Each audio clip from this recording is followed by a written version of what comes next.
Okay, good evening, everyone. Firstly, to the panel, thank you for your time and for joining me. Obviously, tonight, BlackFest is in partnership with Homotopia, and we're hosting an important, topical, and relevant and necessary talk, just regarding people of colour, especially Black LGBTQI plus lives in 2020. So yeah, I'm joined tonight by an incredible panel of talented, charismatic, beautiful people.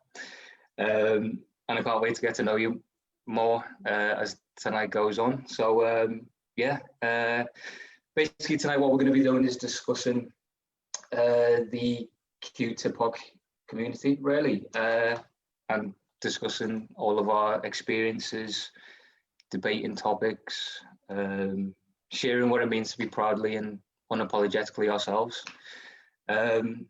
So yeah, please remember to follow BlackFest. I'm just going to get this in. BlackFest on Instagram, Facebook, Twitter, YouTube. Keep up to date on the festival, which goes on until Sunday. So yeah, on to the guests. So tonight we have Mandla Ray, amazing, Aisha Palmer, Felix Mufti, Akira Jeffers, and I'll just pass it over to you guys to introduce yourselves. So we'll start with Mandla. Hello, my name is Mandla and it means power. And I am a writer and performer. I'm not really sure how to introduce myself, but yeah, I sort of do spoken word, make theatre, just, yeah, words are my thing. Yeah, that's great. And Aisha? Hi, my name is Aisha. I do stuff. And the stuff that I do happens to uplift the community that I love most, which is LGBTQI community, especially, you know, our Black, trans and non-binary people. I do spoken word. I do a lot of other things. I'm the co-founder of the other magazine, North, that helps to uplift the voices of marginalized communities, particularly in the North. And yeah, just stuff. Perfect. Felix? Yeah, I'm Felix. I'm like a writer, performer. I'm signed with the Queer House London, and I have a theatre company called Transcend Theatre, which are supported by Homotopia's Queer Core programme. I do a lot of activism as well. I'm one of the organisers for Liverpool Trans Pride. And yeah, I just do everything I can, really, just to get my voice out there and uplift everyone else with intersectional realities. And we're going to take over on the world, so I just try and help with that, really. Perfect. And Akira? Hi, I'm Akira Jeffers. I'm a civil servant. A little bit out of my depth creatively with everyone here. Everyone else has such creative lives, but I'm a civil servant. But alongside my normal role, I'm the deputy chair of my organisation's LGBT plus network, which means I get to help sort of from the inside, helping shape policy or advise on policy, all the way to helping with sort of discrimination in the workplace and things like that. I'm an adopted Scouser, so I moved here for uni in 2013. And over the past couple of years, I've tried to get involved with the local community, go into local events such as Liverpool Pride and the Liverpool Queer Collective as well. Perfect, excellent. Okay, so we may as well just get started then.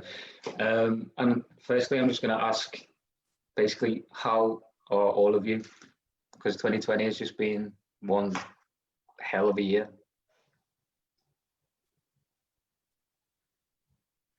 The silence speaks volumes. Yeah. How have you all coped then through lockdown? I think I don't know if it's even called coping at this point. It's just like trotting along, literally just taking it day by day and not planning too far ahead because you don't know what you'll wake up to the next day. I think for me, it has been such a strong presence in the online community within the LGBTQ plus community. Definitely has been so helpful. Being able to connect with people I probably wouldn't have had it not been for the internet. It's just been so amazing. And I think the presence of our community has been so strong and reassuring in times of great uncertainty for me.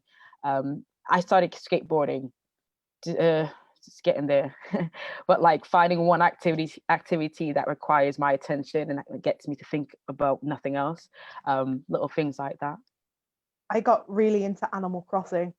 I'd never played Animal Crossing before, but everyone was talking about it, so I just bought myself a Switch Lite on Klarna. So I paid it off over 3 months.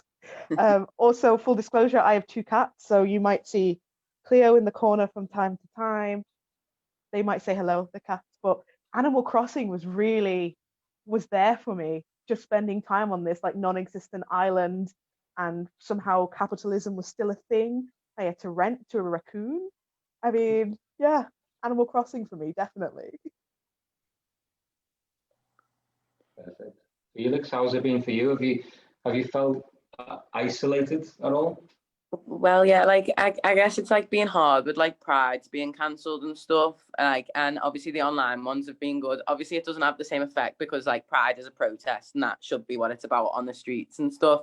And there has been some really good GRA reform demos. For people who don't know, the GRA is the Gender Recognition Act that we were trying to get reformed, because basically what's in place now is if you're trans and you want a different birth certificate, you need to go in front of a panel of professionals and basically state your case, and they decide whether you're trans or not, and you have to pay for it. So we were trying to get that reformed. Theresa May, under her government, said, oh yeah, like we'll help you. And then that's kind of just been abolished. They did like a big release the other day and did this big long statement to basically just say they were going to make it a bit cheaper, which isn't really the outcome we were hoping for. And we were hoping to reform things for like non-binary people and getting them legal recognition of their identities. And that didn't really happen. So that was kind of, just rubbing salt into the wound. But it has been like the upside is I definitely mirror the idea that we've been able to connect with people we wouldn't usually get to connect with and be able to talk to everyone. It's been bad, but it's been good in the fact that people have had more time to think about things, I think. And, everyone's life's so busy, but I think it's kind of give everyone a time to kind of, think about what they believe in and think what they can do about what they believe in. Definitely. Yeah, perfect. And obviously during lockdown, there's been numerous cases of police brutality against Black people. How have you protested the police brutality that's been exhibited on Black bodies? Anyone? I think us just being here today is a protest. Just every day we wake up and we go out and we still take part in, we navigate through structures, we go out, we still take part in society. That itself is a protest, because I think a lot of times that question about what are we doing to protest that, it should be more, it's very often that when it comes to the Black and POC community, the ones who are victimized are then looked to again to have to explain or give some type of what's next to do, when it should be really those who are the oppressors should be the ones having these conversations, like what can we do to deconstruct this, how can we unpack white supremacy, how can we unpack the police brutality and structure, how do we tackle this?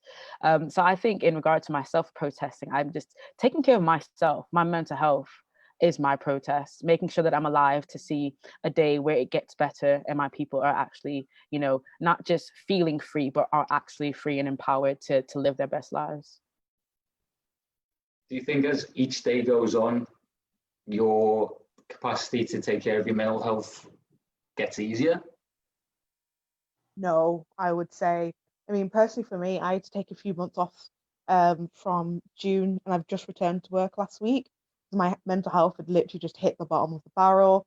Things had trying to navigate working from home with the bombardment of the media, and not only just the media, but the well-meaning people who happen to be non-Black in your life who suddenly have figured out this is happening. Let's talk about it. It's like, no, this hasn't just started happening. This has been on my mind. It's been in my social circle, my family's sort of minds and discussions and topics for a long time. And it's going to take until now for you guys to know this is happening, and really setting boundaries with people saying, I don't have the capacity to talk about this today. I understand for you this is something new, but it's not for me and a lot of other Black and brown folks, especially those of the LGBTQ plus community as well.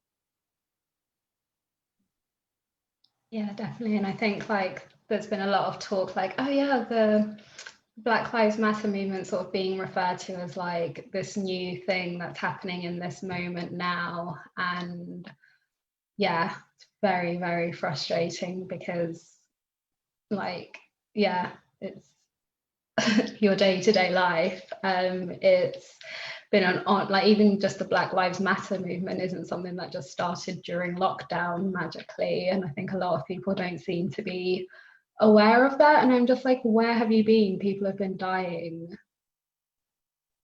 for time. How? And I think like, yeah, I had a lot of just apprehension about are people only sort of caring now because, you know, we're in lockdown, you're at home and you want a reason to go outside or something to, you know, get your anger and frustration out. And now that like pubs and bars are open, not many protests seem to be happening as much. And yeah, it's a lot. And I think there's like been a big problem as well with people thinking it's like an American problem and not realizing like there's problems in the police force in the UK. Like even in Liverpool, there was Mizi Mohammed, who obviously got his life taken by the police. And it's like, you know, we need to stop thinking that it's like this American problem and we need to address the problems in our own police force, especially for intersectional people, you know, LGBT Black people, LGBT people of color, because like it is bad and they're meant to be the people protecting us and they're not the people we should be scared of. And it's stupid that we even need to say that, you know what I mean? Like we really need to think of alternate ways of policing, because that one is clearly broken and it is doing way more harm than good, especially for the marginalized communities. Oh, and I find definitely trying to explain that we have problems in the UK has been, you know, like such a struggle in itself. It's always met with, oh, but we're not as bad as America. And I'm like, that's still not a good level to be. Like, just because you're not, you know, I think I said, you know, lung cancer might not be as bad as, you know, throat cancer, but, you know, cancer's not good in, hi, but cancer's not good regardless. So just because we're, you know, or seemingly not that bad, doesn't mean we can just sort of go, so we don't need to fix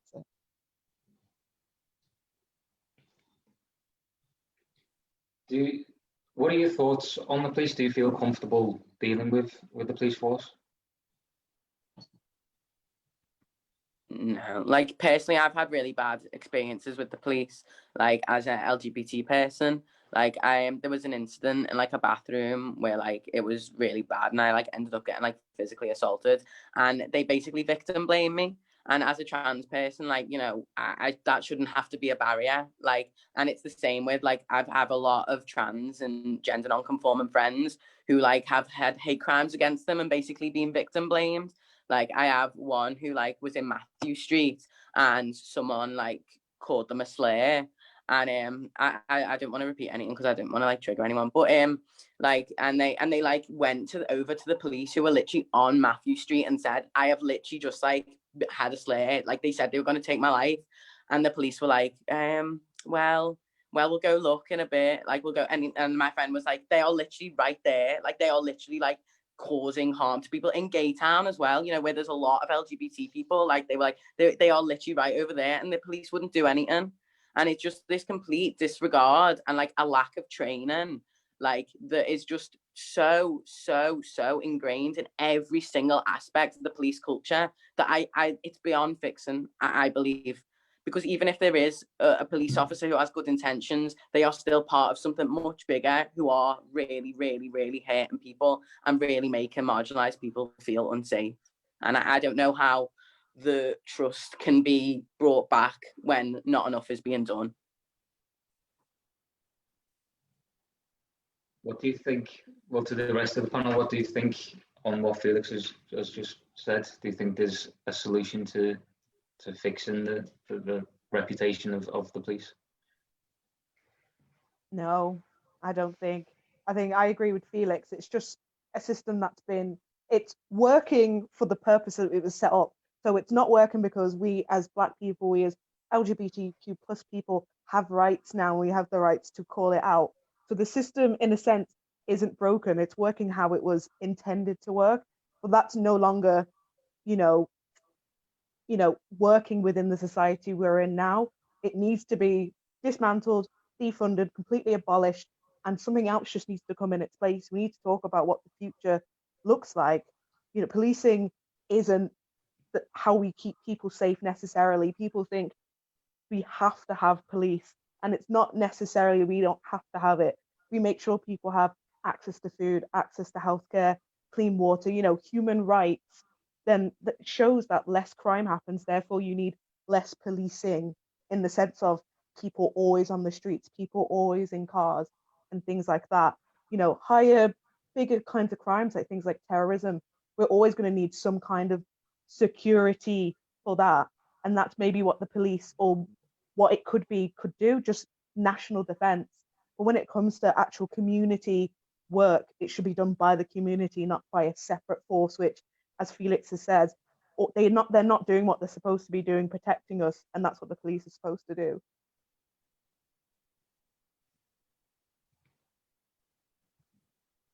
Aisha, do you have any thoughts on or anything? Yeah, I think, spending some of my childhood in America, in Florida, growing up there, for some of that, I've had to see that there's been a very strong presence in my life and in the lives of my nephews, who I love very dearly, and have had to have conversations at the age of 13 instead of celebrating their birthday, which we did, had fun, but I had to sit them down and be like, listen, these are some things you cannot do, places you cannot go, and here is why.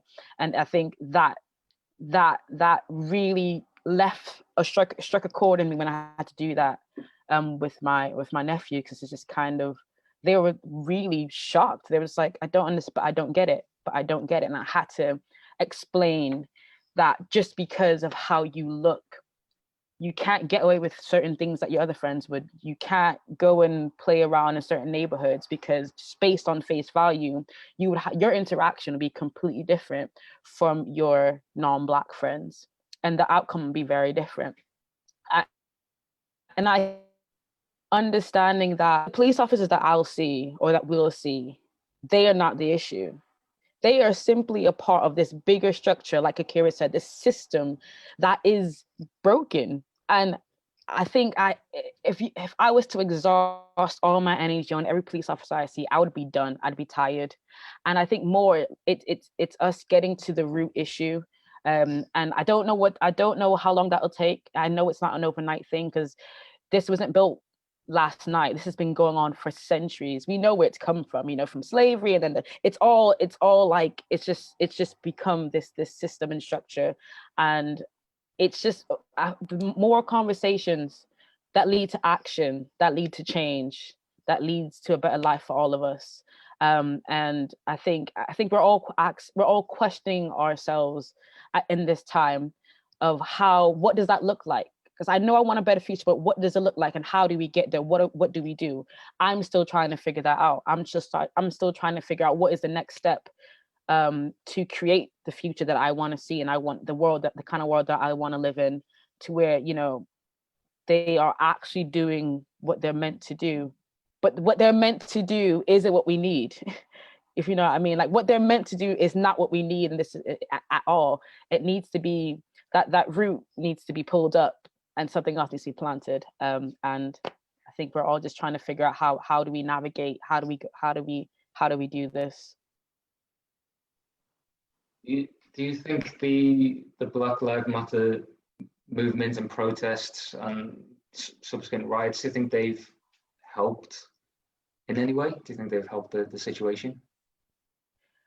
I mean, for sure, they know we're not going to lay down and let it just happen. If anything, they know we're going to be loud about it, that we're going to, like, our anger will be heard, our pain will be heard. And I think for a long time, my mom always says, like, what you allow is what will continue. For a long time, we've allowed their actions to go I wouldn't say unpunished, but just kind of like, it's just the way that it is. I remember, like, that's what you were told. Oh, it's just the way that it is. But now we know that we're fighting for a change. And I think Black Lives Matter has truly helped bring a conversation that has been happening for a very long time in all of our families. I'm sure we've all had this conversation, but now, like you said, it's being brought to the forefront with other communities who normally never had to have that experience. Now they're having these conversations, and they're hopefully looking at themselves and how they are complicit in this system and this issue. But Black Lives Matter has definitely helped bring that conversation to the forefront.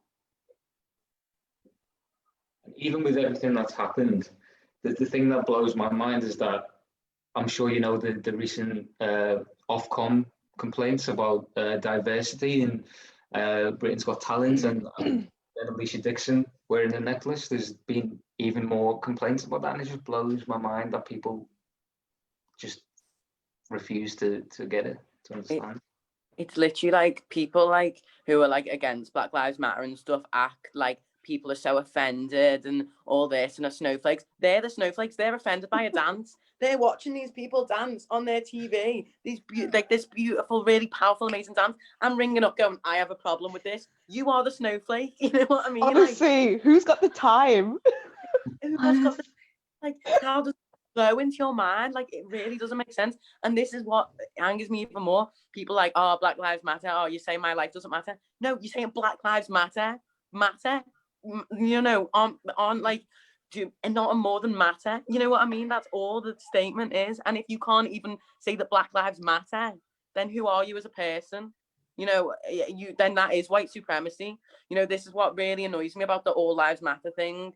Like, when Paris was bombed, you say pray for Paris. You don't say pray for the whole world. So why is it different when it comes to race?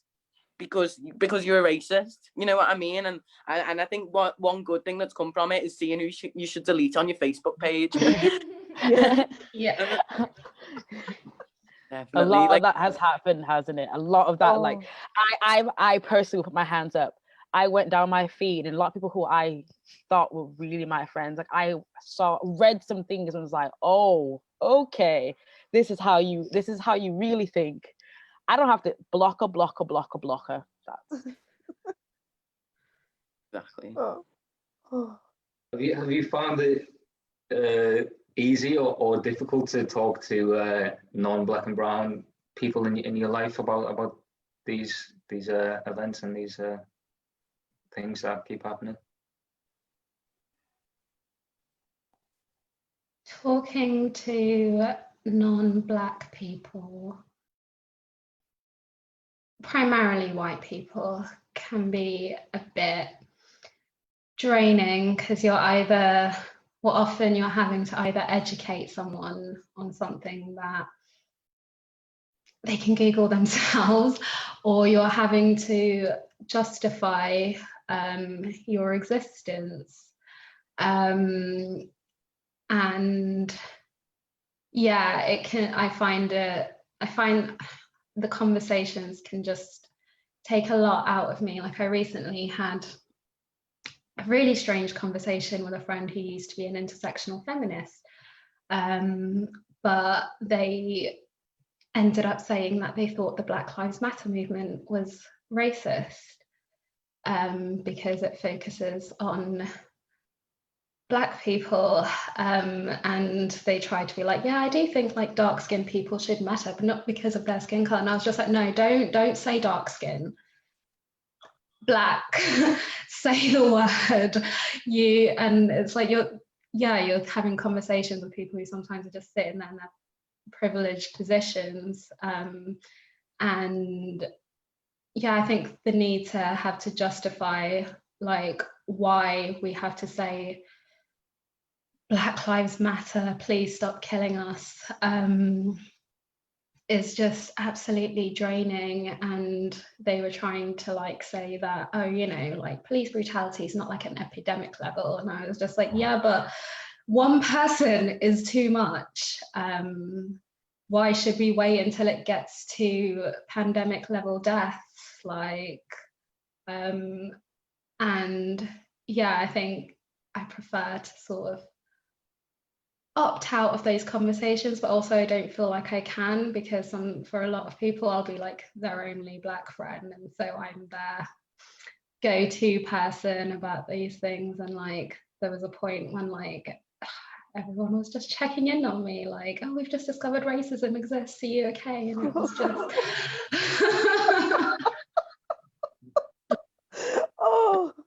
oh God.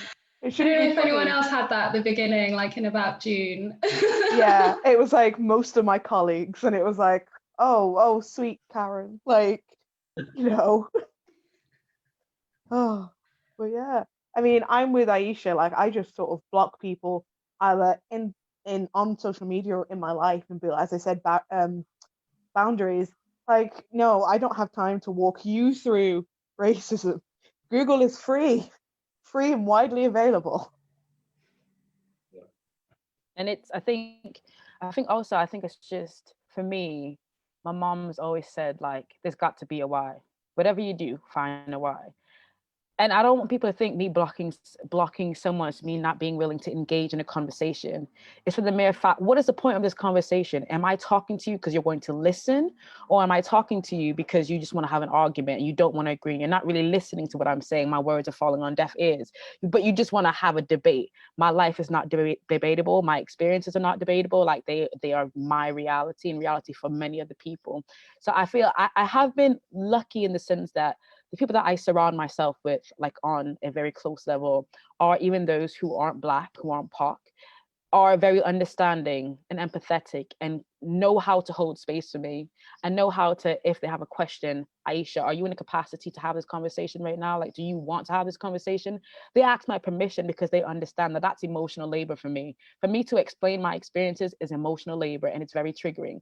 So I'm lucky in the fact that my close friends understand that. And that's just because I've had to have hard conversations with them. I have to be like, listen, boo-boo, you can't just come up to me and be trying to like, you don't go to an ATM machine and just pull out money. You got to put a code in. The code is consent. Do you have the capacity to have this conversation? And but I'm able to have these kind of conversations with my friends. I'm not afraid. I used to be very timid. Like I used to be like, oh, okay, yeah. But now I realize, no, there's nothing for me to be afraid of. Like if you're my friend and you love me, then you take on these things that I have to carry. Like you have to understand that. So I guess for me, sometimes it's good in that sense, but obviously you do have just strangers coming up to you. I've literally have strangers walk up to me and be like, I'm so sorry to hear about what's going on. And I'm just like, what? Okay. Yeah, literally. Or if I'm in a space and I am the only Black person, people will on purpose strike up. I'm like, it's like in the park, we're having a nice time, it's sunny, I'm enjoying my distant friends, but then people were like, yeah, about that Black Lives Matter. And I'm like, if I was here, would you have this conversation? No. Yeah. So why would you do that just because I'm here? Don't you think I want to have a time of just like logging out for a little bit? So I think also the idea that just because I'm Black, I'm obligated to engage in these conversations. It's something people need to really check themselves with. What you were just saying, Aisha, reminds me of Get Out when he goes to the barbecue and the dad's like, I voted for Obama. It's like, do you say that to everyone you meet, or is it just every Black person? Like they just bring like I've been to Africa. Like how vague? Is it 54 countries? How vague? Like, oh yeah, I like reggae. Ooh, why are you telling me this information? Sean Paul. Yeah, I listen to Sean Paul, like looks at hands, like oh, it's just ridiculous. And I understand what you mean. I live in Liverpool as well, and I've lived here since 2013. So a lot of the spaces, especially workspaces I occupy, do happen to be mostly white. And especially in my work, when I have to go to equality, diversity, inclusion meetings, I'm often the only Black person there. And there's usually one or two white gay men. I'm often usually the only queer person. And it's always like, there'll be an awkward silence, and then someone will try and broach a sensitive topic, or following Aisha's vein of random people, taxi drivers. Oh my gosh, taxi drivers always want to talk about something or other about race. And I think a few months ago, I had to go back to Birmingham to see my family, and the radio was talking about, oh, the term BAME or the term black. And, it was just going, and I just knew it. I was just there like, here we go. He's going to say something. And lo and behold, he did. And he was like, back in my day. And I was like, oh, I don't want to have this conversation. I just want to go get my train. I don't know what he wanted from me. Like, why are you asking me to help you feel better about whatever terminology is currently being used? And, whether or not it was racist 10 years ago or now, that's not what I'm paying you for. I just want you to take me to the train station and drop me off. And what do you think of the term BAME? Do you think it's useful? I don't mind it, but as I've done a few like little talks and work online, obviously, I like to think we shouldn't spend too much time talking about labels, because then we just stop talking about the real issues. We could spend hours talking about whether BAME's appropriate or not, but that doesn't stop how many people are being killed every day, every week, every month, every year. And we're like sat in boardrooms. Obviously, this isn't a boardroom, but I'll be sat in meetings at work and we're talking about, should we use BAME or should we use people of color? And I'm like, is this what the meeting is for? Like, this whole hour, we're just going to sit and talk about that title.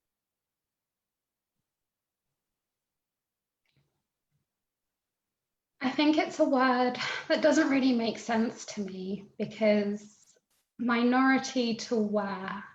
People of color are not the minority in the world. So I just find it very jarring, because I'm really into like what words mean and like, stuff like that. So I'm literally just like, as a term though, that's not correct if you look at the population of the earth. So yeah, I just think it's a weird one. Like when people say exotic, isn't it? I think it was like a tweet where it's like, I think it must have been an Asian American woman got called exotic, and she was like, we are the most populous race on earth or whatever. You're the exotic one. And it made me giggle, because yeah, you are right. When we're talking about minority, it's very geographical, and it does depend on worldwide statistics. Yeah, very true. So I'd like to know if any of you remember what you first encountered in your life. Was it racism, or was it homophobia, transphobia? For me, racism. I think, well, it was in primary school, and someone called me a nigger, and I remember everyone around me was like, oh my God, how could you? But like, I was foreign and I'd never heard that word before. So I was literally just like, what just happened? I don't understand. And then like, but all the white children around me must have been like year 4 or 5, knew that word and knew what it meant. But me being the Black person, I was literally just like, what is this? And that's something that, yeah, I think about that a lot, because like, where did they learn that? Like, my parents weren't using that word around me. And yeah, I suppose like, I was born in Zimbabwe and I lived in South Africa for a bit before I moved here. And so I think, yeah, when I was younger, I definitely like learned that I was Black, which, I hadn't really been that aware of when I lived in South Africa and Zimbabwe, I guess, because most of the people around me there were Black too. So yeah, for me, racism. Yeah. Oh, sorry. Oh, no, go ahead. I was going to say, I think it was homophobia for me. Because in the same vein that you grew up in a populous area with other Black people, where I grew up in Birmingham, mostly it was Black and Asian people, because it's where people had immigrated. So my mother's side, who I call my like base family, they are from Jamaica. And then where they live, there were people from Bangladesh, Pakistan, India, those kinds of areas where people were immigrating in the 60s. So there wasn't really much that I can think of, but because my family is Jamaican, a lot of music can be quite homophobic. So if I think about my earliest memories, it's all about how bad it is to be a batty boy and all that kind of stuff. And then I can think about racism maybe on like a coach trip to Devon. I think I remember someone shouting abuse at us, but I was like 7. So I think it was homophobia swiftly followed by racism.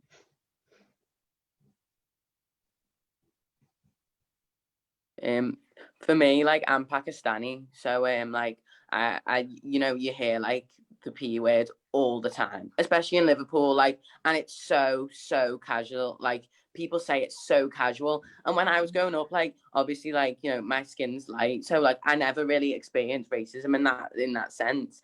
And but like, I'd hear that word all the time, and I didn't really even know what it meant. You know what I mean? Like, I knew my family was Pakistani, and I knew like my nana's Maltese as well. Like, I knew, like, my family weren't like from England, but when I didn't understand, like, the strength in that word and what it meant, and like how my dad would hear that every day when he was walking to school when he was growing up, and then how people would just say, oh yeah, I'm just going to the shop, the pea shop, like all the time, all the time. Like, and I really didn't, people would say it to me, and because I wouldn't say anything back, because like I wouldn't know what to say. I didn't even really understand why. So like, I'd heard that, like, the cat, and it was just so casual, and people still say it. I have family members who say it, you know what I mean? And I just think, God, like, it's just so normalized. But like, for me, it was like the transphobia and the homophobia. Definitely, I've had a lot of transphobia in my life. I came out when I was like 14, and I'm 19 now. So like, it's been 5 years. So like, a quarter of my life, a good portion of it. And I've had a lot. And the worst was in school. In secondary school, I went to the Belvedere Academy. I'm not scared of saying it. And they were really bad. They were really, really transphobic to me. I had a lot of teachers who told me that they wanted to stop me transitioning, basically, and told them and said that they'd be doing me a favor. When I wrote Felix on my books, they made me cross it out and write apology letters to the teachers. They wouldn't let me wear pants. They wouldn't let me change my name on the register, even when I had my deed poll, even when I changed my passport. It took them years for me to do that, and they still wanted to keep me on at sixth form to try and get the diversity criteria up. You know what I mean? And it was just like, it was really bad. I've had it in every aspect of my life. I've had it from people in the streets. I've had it from people online, probably the worst, because I put myself out there, because I know how important it is for me to use my voice, not just as a trans person, but as someone whose reality is intersectional. And I like really know how important it is. Like, I know that it's not my duty to educate everyone, but I know that me just living and being me is a political statement in itself. And so I've always been very vocal since I was quite young, but the online backlash that comes with it is insane. Recently I had a tweet that blew up about J.K. Rowling. It got way out of control. It got like 20,000 likes. You know what I mean? Like, it got into the bad parts of Twitter, like the bad parts of Twitter, and people were saying all sorts. Saying they were gonna like shoot me, saying they were gonna find me and kill me, and in the replies saying like, oh, you're mutilating yourself, and you're asking people for money for mutilating yourself, because I'm like doing a GoFundMe, and that was like on my Twitter, and like, it was just insane. It's so prevalent and relevant, the transphobia online, and there's no repercussions for it. People sit behind a screen, and I'm all right with it now. Like, it doesn't affect me really, like, as much as it used to. Like every now and then a little comment gets in, but for the most part, like, I'm a big boy, I can handle it. But there's just no repercussions. Like, it's so anonymous on, like, especially Twitter. Yeah. People can just say whatever they want. They can say the most hateful things, and they never have to deal with the repercussions of that. I really think there needs to be this level of accountability online, because otherwise we will never end hatred. Because these people who say it, normally they don't even believe it themselves. They just have sad little lives and want some entertainment and want a reaction and want someone to engage with them, because they're sitting in their mad and dad's basement who hate them and haven't talked to another human in months. They just want someone, they just want to see that they're affecting someone and making that person like feel bad, because they haven't made another person feel anything ever. So like, but there really needs to be this level of accountability. I don't know how that would be done, what that would be, but people can't carry on doing these hate crimes online and just getting away with it and making a new account and doing it again. Whether that's an IPS blocker, whether that's, I don't know, anything like, but what I've done recently on Facebook, it's better because sometimes people put their workplaces. So if people do put their workplaces, I like sending a little email to their employers, just with screenshots, you know what I mean? Never anything inflammatory, just screenshots, just telling their employer what kind of person they are. And I feel like that is an effective way that I've had quite good results with. So yeah, that's just my experiences with transphobia online and stuff.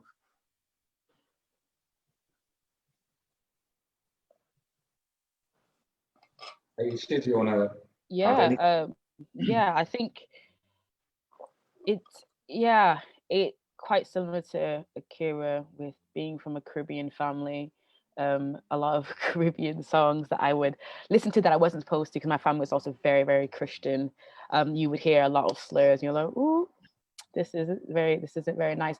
But for me personally, I feel like racism, I definitely had that as a first encounter at a very young age, and it wasn't in the very mainstream way of, you know, a slur being mentioned or a look or anything. It was quite internalized.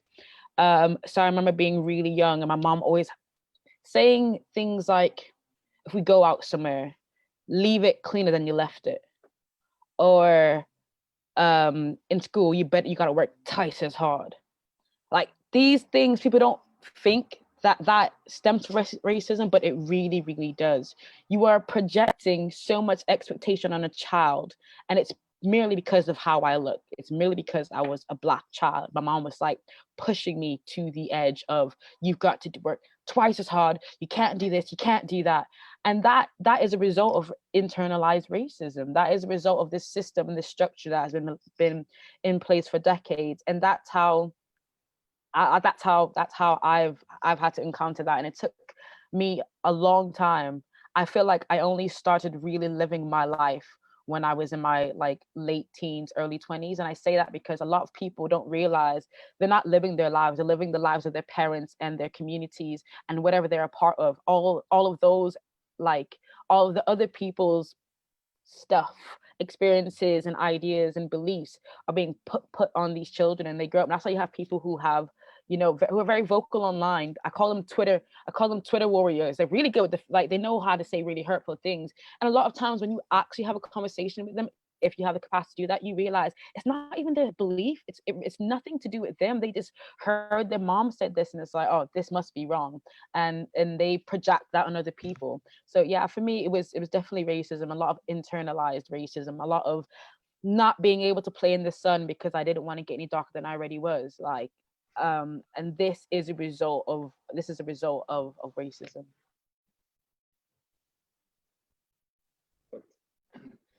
I just want to pick up on what Felix said about when you went to school and them wanting you to go back for sixth form.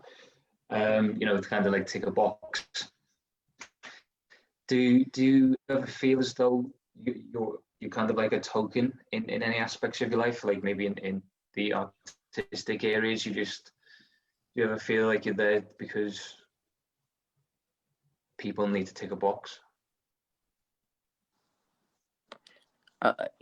Yeah, like a lot of the time. So like now I'm very specific with who I collaborate with and what organizations like I work with, because I have found in the past that people have just tried to exploit like the platform I have when it comes to trans people, like, you know, that I have but like, so I have, because like people do just want to tick boxes a lot of the time. I have a lot of people like who send me things and they're like, oh, apply for this, and I'm like, but that has nothing to do with what I want to do. You know what I mean? And it's like, you're just saying this because you just want to tick the diversity criteria, and you know that I tick a few boxes. So, you know, you want me to apply for it when it has nothing to do, like, you wouldn't be sending this to like a random white cis straight person, would you?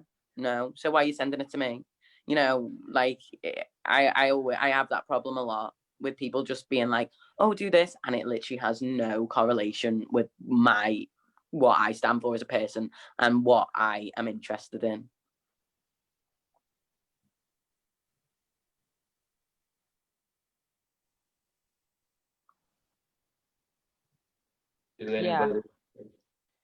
Yeah, definitely. There have been a lot of times where I do feel like I am just there to tick the box. And at first it used to really frustrate me and upset me. But then talking to my mom, I was just kind of like, by the way, if you don't realize, my mom is definitely my best friend. She's amazing. But after talking to her, I just kind of realized, you know what, even if I am a token, even if I am just ticking a box, if I get the slightest bit of space to create more space for other people and bring, bring awareness and speak my truth and speak people's truth and speak my truth and give people the opportunity to speak other people's truth. As long as you are paying me, I am happy with that. I'm fine. But I think the issue is when they want to use you as a token and not even pay you. Like, they don't want to pay you for your labor, your emotional labor, your time, the content that you have to create. They want it for free. That is when I have an issue with it. But as long if they're paying and I want to be a token, tokenize me all you want. Because believe me, I'm going to use that space to create space for my entire community to come in, and create. And I think that also made me realize, like, I feel like we settle a lot. We settle a lot for the crumbs that they give us in businesses, in the crumbs we've been getting in the medical healthcare, like the little representation that we get so often. But I'm realizing more that, my job, or just I feel like anyone's job who's up to it, is not just to have a seat at the table, but to have our own table. Like, it's not enough for just one of us. Not one of us represents our community is so diverse and so beautiful. And it's impossible that one of us is going to be the beacon for the entire community. That's not how it works. So I think, yeah, the tokenism is definitely there, but I guess it's just in the context. If you're paying, then I have no issue with it, because I know what my mission is, or what I'm going to do with that. But it's when the sense of entitlement to your story and to your truth that they have, and they're like, well, and it's almost a bit sly. Like, don't you think we all know that companies get budgets? Like, and you're trying to make me work for free. I think it's sometimes just a bit of an insult to our intelligence as well. Like, they'll just be happy for exposure. It's like, exposure doesn't pay bills, So yeah, that's my take on tokenism.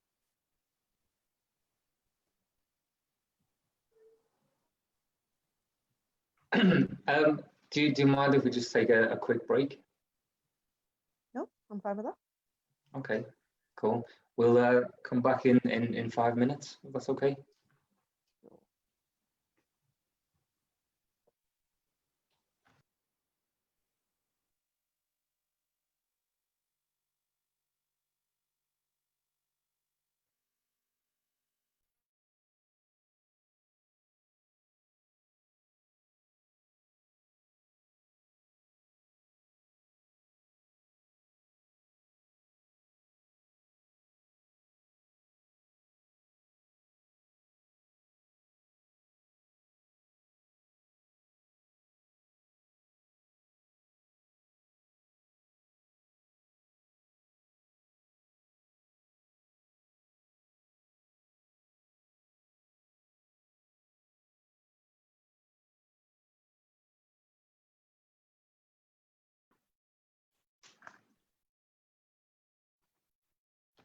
Are we on break?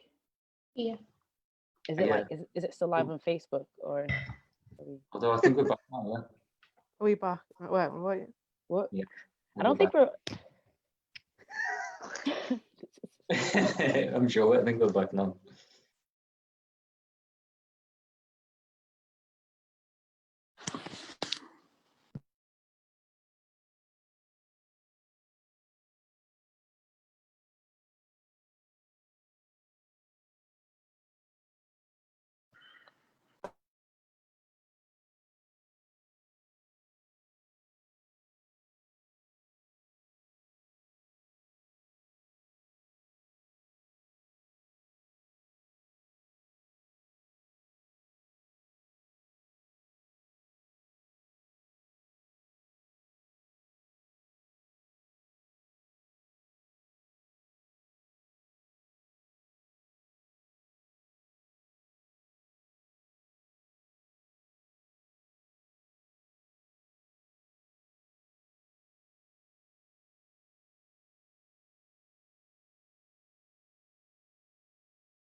Okay, yeah, so I think we're back now. I just want to pick up on where do you think this bigotry stems from? Would you say it comes from misogyny, for example?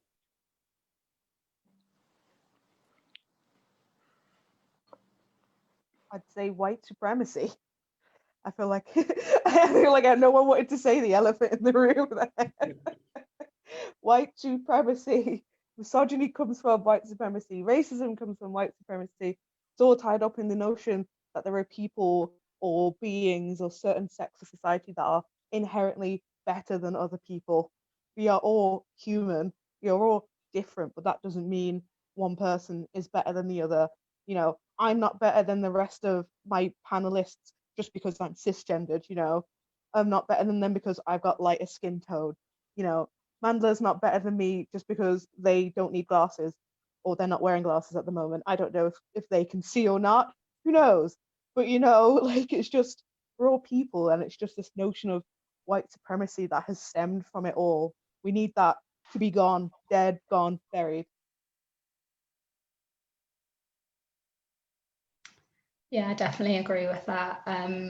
Even like, so like I'm from Zimbabwe, and at the moment it's still technically against the law to be gay,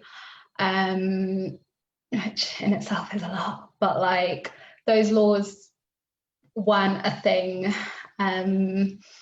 until colonialism came and introduced them, and then people started getting criminalized for doing gay stuff that they'd been doing. And this whole, and there's like, yeah, like Robert Mugabe, like this whole idea of like, oh, homosexuality is the white disease. And it's like, no, homophobia and transphobia are the white man's disease in Africa, actually. So yeah, I definitely feel like, yeah, lots of all the different isms just come from like this idea that like this cis able-bodied white man is the basis of like, even I don't know, I even feel a bit funny about using the word non-binary to describe myself, because I'm like, that's implying that there is a binary and I'm somehow not a part of that. And it's like, no, why is that like the basis? Yeah. Yeah, at work I do workshops, and one of the BAME ones we talk about colonial overhang, and everyone's like, what's that? It's like, well, it's called Britain's responsible for everything. That's what it's called. That's the end all and be all. And I always say to people, we love to think that, oh, Britain's such a great place to, you know, live because, you know, the gays can get married now. And it's like, well, what about the countries where the gays can't get married because we went there and we imposed homophobic and transphobic laws, and then when we left or were kicked out, we sort of left them to their own devices and said, we're better than you now. You know, was it India only decriminalized homosexuality in 2019? And you know, before Britain invaded, there was no problem. There was no records of, you know, if you were cis you were better, if you were I think they had a concept of a third gender, like there was no issue with it until British went in. Because this is the problem with the UK. It's the entitlement, and it's kept because in the British Empire they still glorify it and teach it like it's a good thing, even though it killed more people than the Third Reich. You know, and this is what I think is a huge problem. Like they have statues of, I know this has been a huge thing as well, getting rid of statues. They have a statue of Christopher Columbus in the farmhouse, and I always like think it's funny because one of my first memories when I was little is we went like on a school trip, and they're like, this is Christopher Columbus, he discovered America, and I said, I thought people already lived there. I am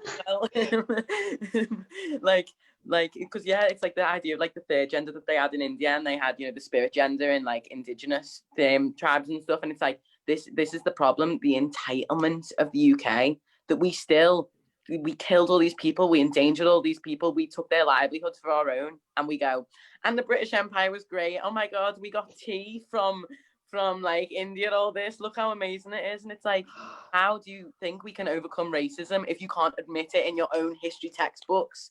You know, I always had such a problem, and like, because I've always like really been interested in history but always hated it in school, hated it, especially at a GCSE level. Like I like dropped out of it. I was like, I'm not doing this, because I cannot sit there and listen to these white cisgendered straight people tell me that the British Empire was a good thing. Say, oh, look how far ahead we are in the westernized way. No, like it was one of the most dangerous, horrible war crimes ever, and that's what we should address and teach it as. I'd agree with you. The entitlement, though, was somehow always better. What springs to mind is like cesareans. They were doing cesareans, and there's historical evidence of cesareans being done across the continent in Africa. But we actually thought it was, the British medical scientists who came up with this great, like, new safe way to give birth. It's like, that's been going on for ages. What are you on about? The reason why we are so advanced in medical things is because of the knowledge and the information we took from across the empire at the time. Like, we're not that special. And by we, I mean England on its own, obviously.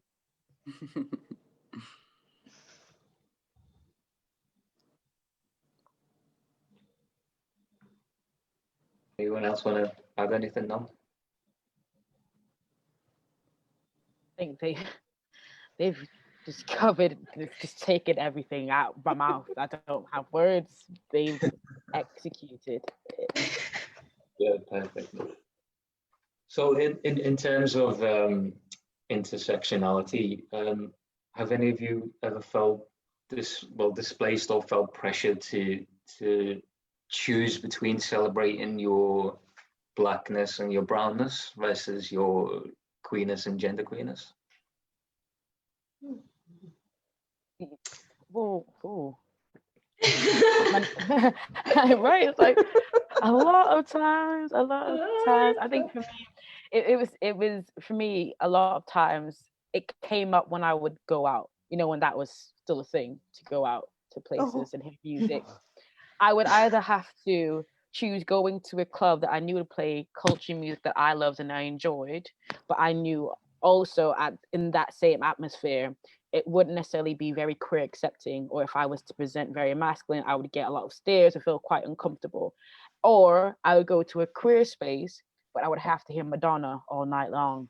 And I don't mind, but after the fifth or sixth time, it is just a bit, and I think that just those, I know it is funny, and it is like, it seems so small, but those little things those little situations we find ourselves in without even realizing we're having to choose a part of us. What part of us do we want? Do we want to hold most tonight? Do we want to hold our blackness tonight, or do we want to hold our queerness? And I just want to be in a place where I can just hold them both. I know people say you can't have it all, but let me have this of being able to hold all of who I am. So yeah.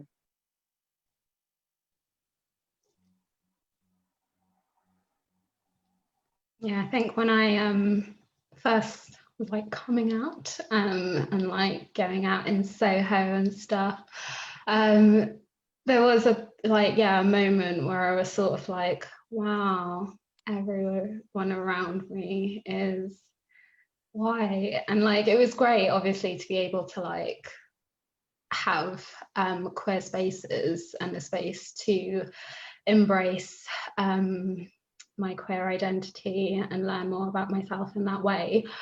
But yeah, I think finding the cutie pop community was just such a relief of just like, oh, okay, like I think like, yeah, just like representation matters, like seeing people who look like you just thriving and shining and living their best Black queer lives.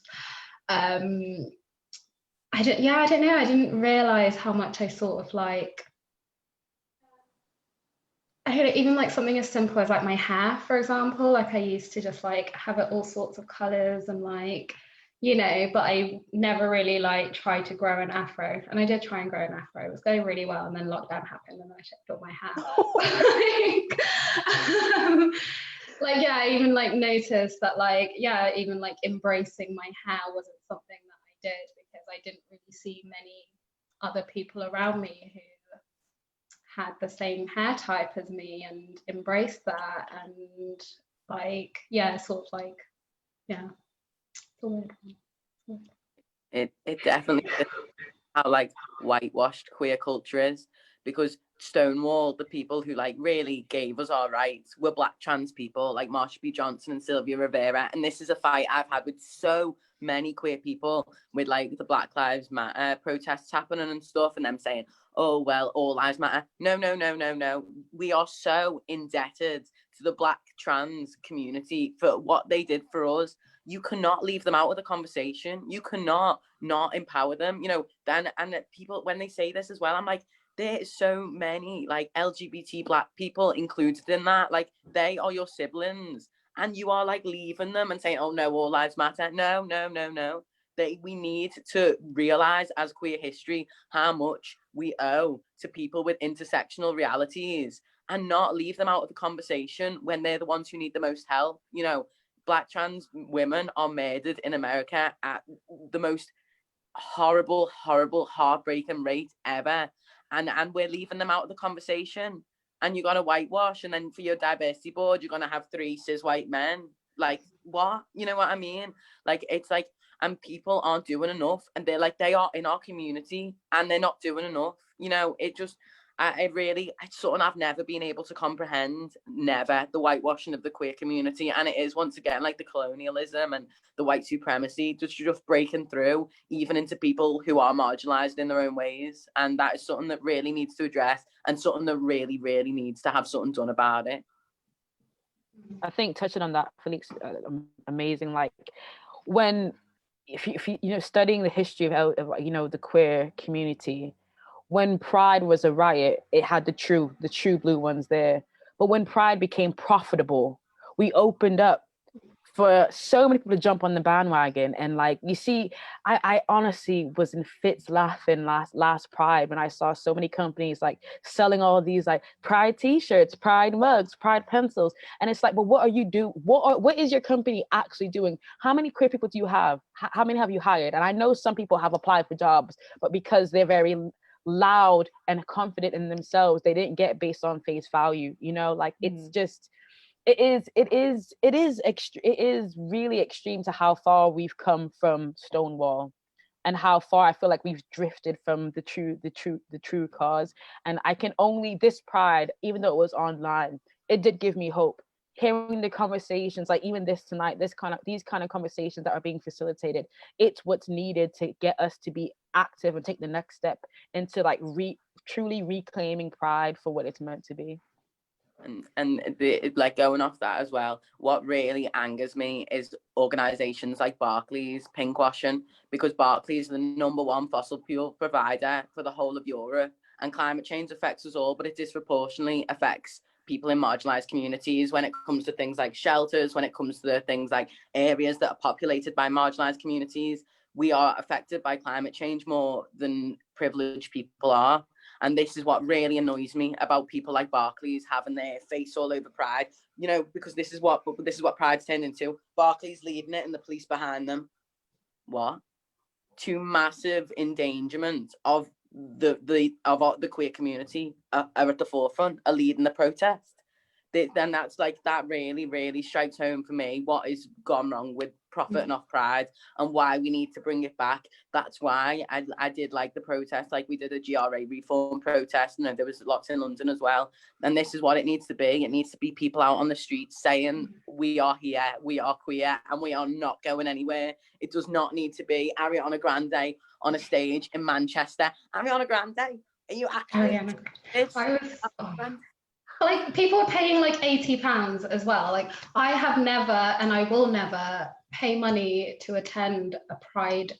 Like, no, it's not a fun time for everyone and their straight pals to just like have a party. Like, it just completely takes away from the importance of Pride being a protest. And yeah, like the fact that people have the audacity to say they're doing a Pride event and call it Pride and charge for it, I'm just...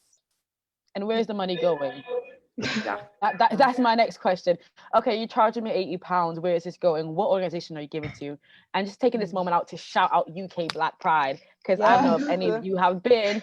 UK Black Pride is honestly doing the work. Lady Phil doing the work day in and day out, and going to that Pride is like, it gave me things I didn't even know I needed.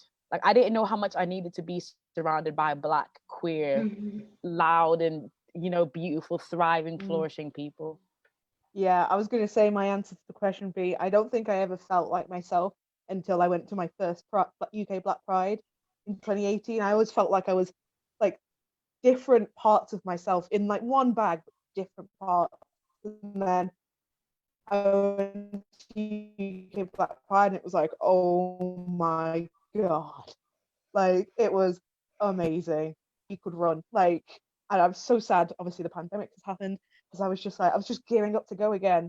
I was going to like take so many of my friends, because I go with Stonewall the past 2 years, because they pay your travel fare and stuff. But like, UK Black Pride is just amazing. It's just what life should be for me anyway. But yeah.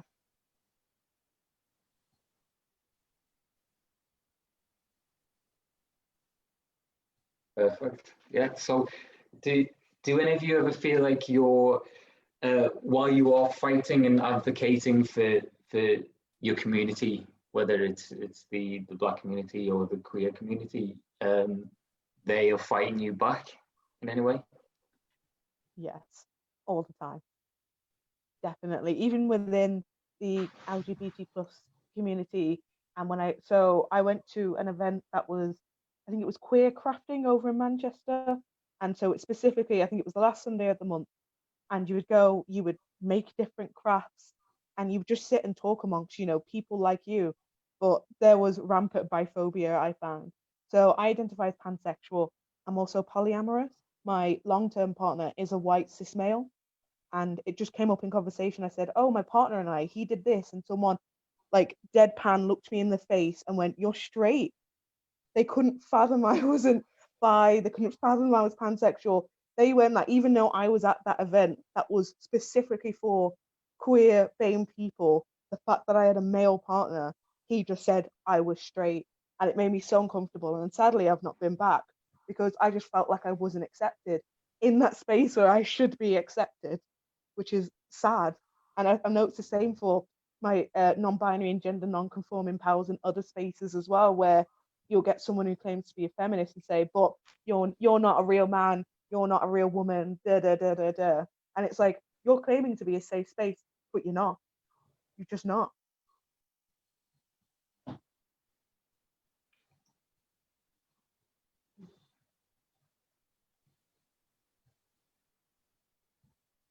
Does anyone else want to add anything on what Akira's just said?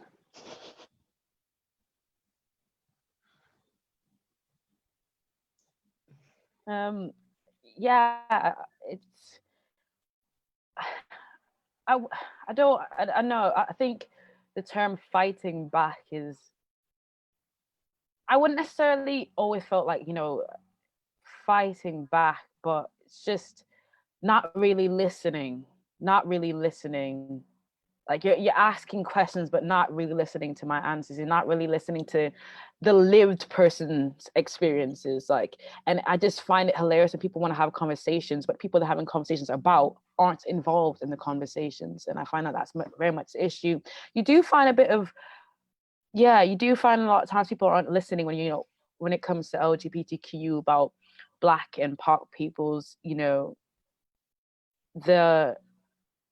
what we face every day and how we have to navigate through this world. It's not just, I'm not just queer. And again, going to what Mandela said, I never thought about it until you said that about, using the term like non-binary, and why do we even have to use that? Because I assume that we all know the gender binary is just all a social construct. Like, it cannot be proven. Like, everyone knows gender is a spectrum, sexuality is a spectrum, it's all a spectrum. And I think I had a bit of a thought the other night about, maybe is that why people are so hesitant and like hateful when these conversations come up, that they're afraid that when they accept that it's a spectrum, they're not as strong as they are on the side they think they are, and they just find themselves questioning who they are. Is that where the resentment comes from? Like, I accept it's a spectrum, maybe I'm, and it's just the idea that it's everything's one way. There's no one way to be Black. There's no one way to be pan. There's no one way to be bisexual. There's no one way to be queer. There's no one way. I butter my bread while it's cold. People don't do that. Like, I know that's not everyone's truth. Like, it's, and I think that is the biggest issue, is people think if it's this way, that's the only way that it can be.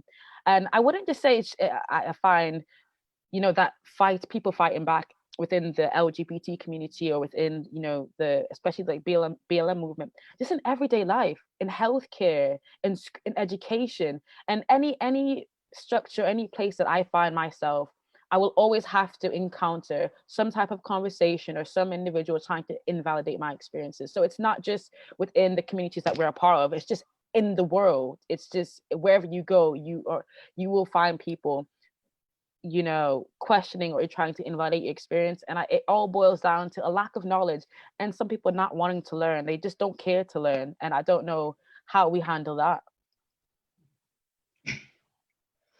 I think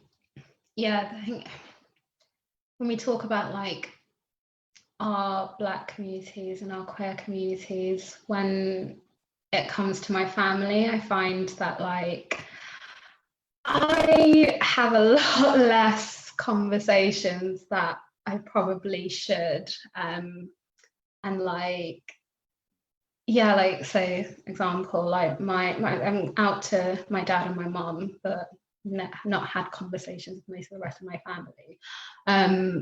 But my 11-year-old sister has started saying homophobic and transphobic things. And obviously I'm not about to cancel my little sister, but I think like, yeah, it sort of struck me that like my dad knows that he has a queer child, yet he hasn't done the work there to like, regardless of like who her mum is, he's sort of not created a situation where there is love and acceptance and understanding of people are different. And I think those conversations are really hard to have, and so I tend to just sort of like not have them because of a fear of that fight back, I guess. I'm just like, there's a lot. For me, the problem I've had is like white, like straight, like white gay cis people telling me to trust the police. That's a problem I've had, and they think, oh, because like I'm gay, but like like I'm like marginalized enough to know that like to have problems with the police if they were there, but they are there, but they just can't see them because that it's not as visible, your sexuality, as like your gender identity or your race. You know what I mean? And this is a problem I've had quite a lot, and publicly had quite a lot. Like I did a speech, and some people from the hate crime division were there, and I said, about the problems that we have with hate crime and nothing being done about it, and that. And then someone stood up after me who's like a white cis gay man and said, oh no, you should trust them, basically saying, oh no, and thinking they know because they're oppressed, so like they think that everything they says is true. You know what I mean? And that's something that like really needs to be addressed and really needs to be thought about, checking our own privileges, even if we don't have certain privileges, knowing that we have certain privileges. Like I know I have a privilege because I'm not Black, you know what I mean? And I'm very aware of that, and I'm know that I can use my privilege to platform and to do things that I can do, you know what I mean? But like I've always seen that with people thinking that they're like the epitome of oppression. You know what I mean? And like thinking that what they says goes because like they're oppressed in this way, so they must be oppressed in this way. And that's something that really needs to be addressed, just people checking their own privileges. And I think so much good could really come from that. Definitely, I would agree with Felix. People need to start thinking outside of their own experiences. Again, I don't know what it's like to navigate the world as a gender non-conforming person. So if someone who is gender non-conforming tells me something, I'm taking that at face value. I'm not about to argue their experiences. That's not my place. I'm not here to say actually that one time or that 10 times, you know, I never experienced that, therefore doesn't exist. That's wrong. Of course I'm not going to experience that. That's the whole point. It's not for me to experience. Well, it's not for anyone to experience. But of course, you know, a white gay man might not experience the police in the same way as a gender non-conforming person of color. Like, that's just how the world works. You're not supposed to see it. Or if you see it, you're supposed to just let it slide. You're supposed to be complicit in that, which is what that person was doing. They were being complicit in that.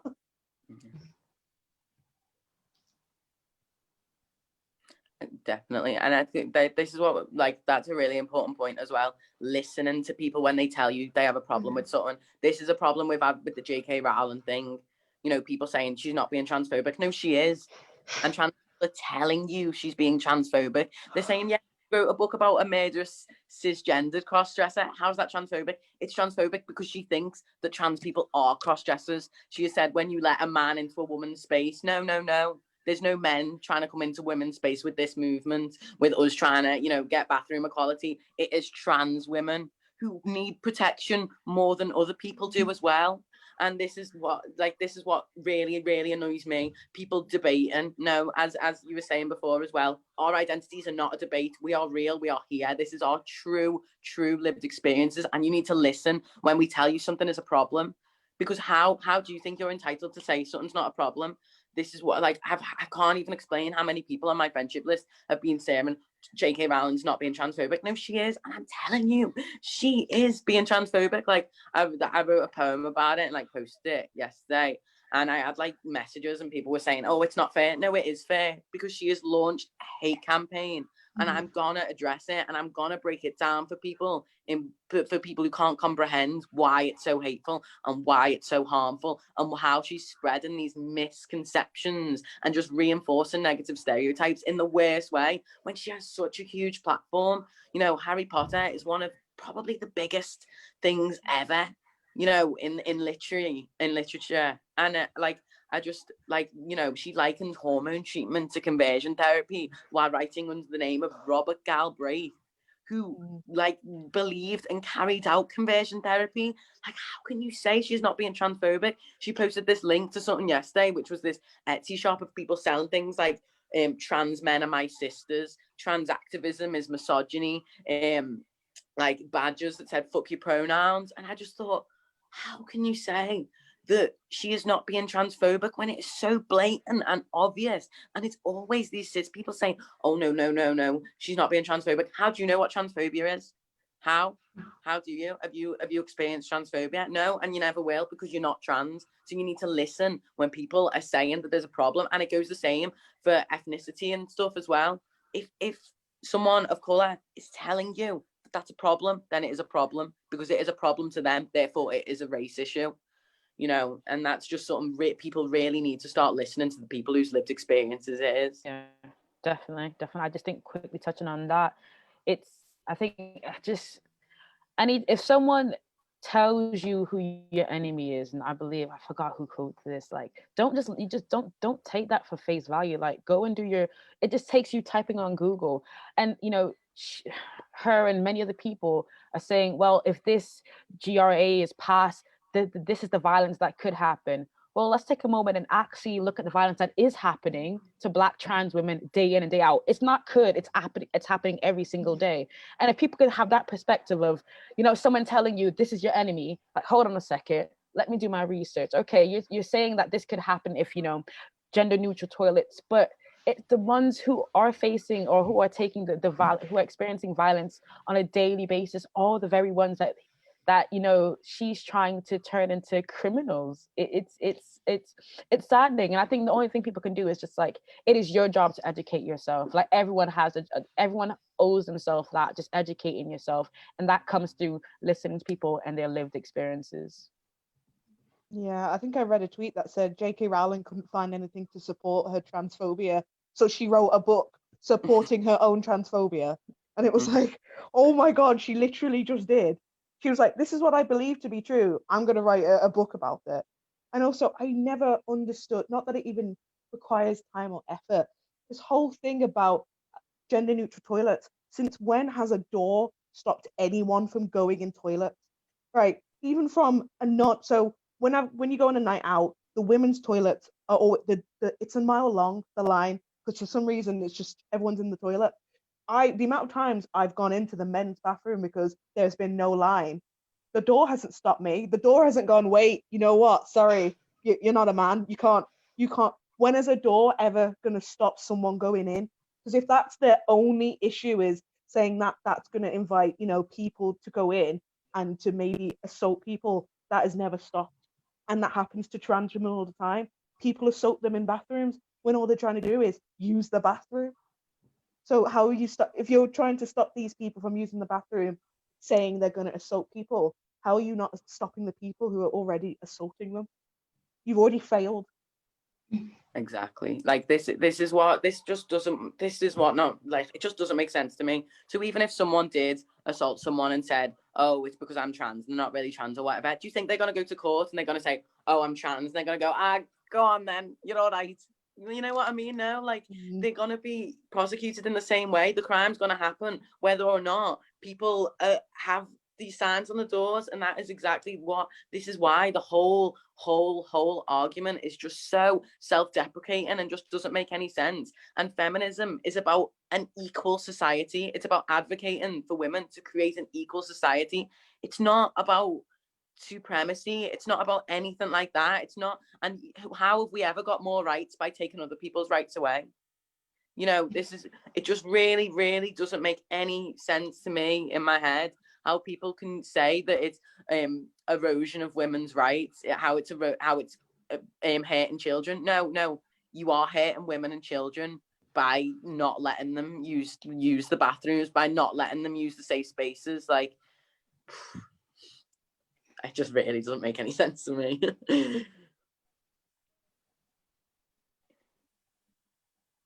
Well, Felix, you mentioned that you wrote a poem. Would you be willing to share it with us? Yeah, sure. I'd be happy to. Let me just turn my laptop on because I'm not sure if I know it from my memory quite of yet. Yeah.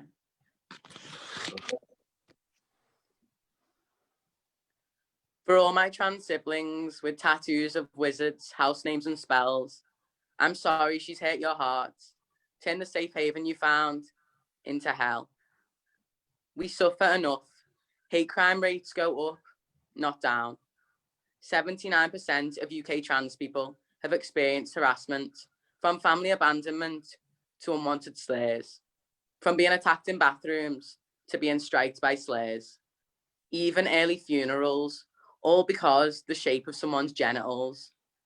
You likened hormone treatment to conversion therapy while writing under the name of a doctor who carried out this concept. We were inspired by how you made your legacy, but you used it to buy an ivory tower where you don't have to deal with the repercussions of this nonsense. Being gender critical, then publishing a book about a murderous cis cross-dresser doesn't sit right with me. How is this in the name of equality? Feminism is about advocating for women in order to create a fairer society. Creating fictional stories to reinforce negative stereotypes doesn't seem like a fair way to be. Buying from independent retailers is something we should all be pursuing. But when they stock hateful merch, how can you tweet promoting funding this wrongdoing? Coasters printed with trans activism is misogyny, fuck your pronouns printed on badges, yet you fail to call your ideologies bigotry. So you're just doing this for a reaction. We are like house spiders. We are more scared of other people than they should be of us. We have created delicate, intricate webs of love, but they're compromised when we're thrown under the bus. When 84% of trans people have attempted suicide/thought about it, would you not want to help our public opinion? Why would you want to run a hate campaign? Help us lessen the division. Help us lessen the pain. You've left us outside to shiver in the rain. You're pulling away the ladder instead of using your platform to widen the door. Our houses are being burnt down, yet you're helping fund the war. You smell the smoke, yet let us choke. The bags under my eyes are heavy with the hatred. The bookstores are full with your pseudonym of hate. But we will rebuild the damage you are doing to our homes. We'll build them stronger than ever and use them as our safe spaces to narrate. It is survival of the fittest. Those who can't adapt will be left behind. If you can't accept people's genuine realities, your legacy will not survive. So please, hold your trans loved ones close tonight. Let them know they are not alone in this fight. Thank you. That was amazing. Thank you. I literally had to finish it off. Yes, I thought it was done, and then she did something else problematic, and I was like, right. It will never be done, Felix. We'll have to keep going back every time she does something. Friends and poem. I'm just writing it for the rest of my life until she doesn't survive anymore. But anyway. Oh. I'd like to get your thoughts on cancel culture. Do you think it's a useful way to deal with people that may not understand our communities? I don't think cancel culture really happens. This book that I'm talking about in this is the #1 bestseller right now. You know what I mean? I think it can happen for people whose whole careers are on social media, but I don't think it can for any other people. There's Shane Dawson, who got cancelled because of things that resurfaced, and there's Jeffree Star, who got cancelled for basically the same things that Shane Dawson did. But the difference is Shane Dawson's whole career is basically online, so it is basically over. Jeffree Star, on the other hand, not only is it online, but he has beauty brands, he has stocks, he has property, he has this, he has this, he has this. So he won't be cancelled because he has strong businesses that don't rely on the public opinion, if that makes sense. So I think cancel culture, I just don't see how it really is a real thing. Do you know what I mean? And I don't think it really makes people deal with the repercussions. I think it's really important to not platform people who say problematic things, and to make sure that, everyone is very, very aware of it. But I don't necessarily think it really happens, if that makes sense. I agree with Felix. I mean, I'm not bothered about cancel culture. I know some people usually are really against it or really for it, and I'm sort of floating in the middle with it, because as Felix said, does it really happen? Probably not. You might 10,000 people might not like you anymore, but as Felix said, if they still have 20,000+ people buying products, buying books, those 10,000 opinions don't matter, which is sad. Even though they do matter, they don't matter to your profit, and it's not going to really hit your profit, therefore you can ignore it. And it makes me think, from a historical point of view, where in ancient Greece and ancient Rome they used to ostracize people, which is they couldn't live in society, they couldn't be a functioning member of society, and they had to leave and reflect on their actions, which is what cancel culture should be. It should be ostracizing people or canceling people so they can reflect on their behavior and why it wasn't acceptable behavior. But there's no sort of advocacy for people actually taking the criticism on board and reflecting on their actions or what they said, and actually educating themselves, which is just really sad, really. Yeah, I definitely hear that.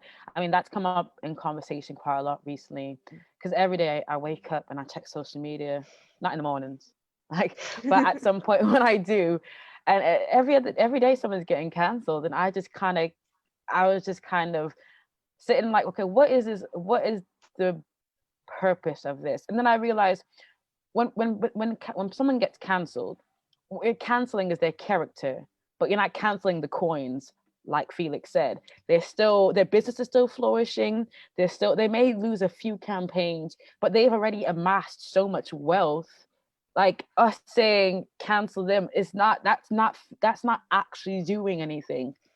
If we want to bring about true change and bring down, companies that are rooted from, for example, are operating off of money from slavery still, or are very racist or sexist, you boycott.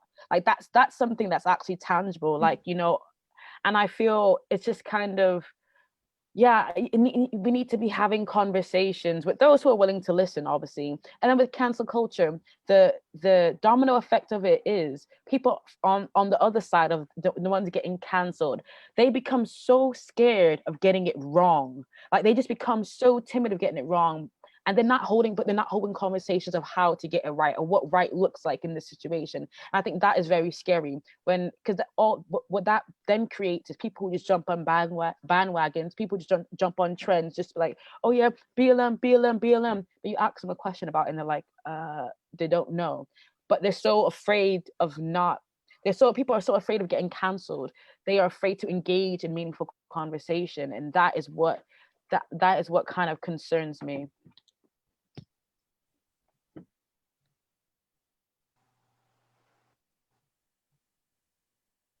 I think that, like, if you have a big platform, you should have a moral responsibility of some sort to not spread hate, to not spread misinformation, to not sidetrack conversations. Like when Terry Crews was like talking about how Black Lives Matter isn't focusing on like young, I don't know, his whole thing was like, I'm like, you know, what about these like kids in working class environments, and like, you know, they're getting into gang culture, but like Black Lives Matter isn't talking about that. And I'm like, are you talking about the 12-year-old boy who got shot by a police officer for playing with a toy in a park that Black Lives Matter protest against? And I was just disappointed.